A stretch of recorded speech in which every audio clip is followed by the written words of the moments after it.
Welcome to Wizard.com. This is Ashwini, Maths tutor. Our question is, Jasmine paid $182 to the shopkeeper to buy 14 erasers. What is the cost of each eraser? Here we have given price of 14 erasers,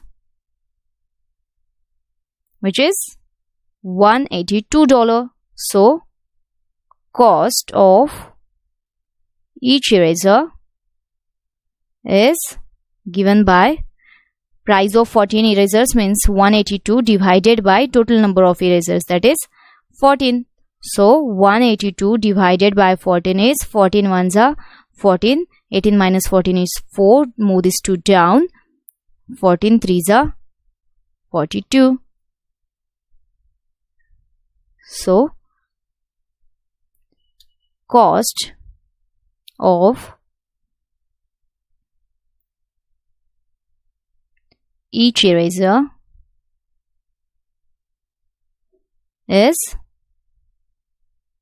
$13.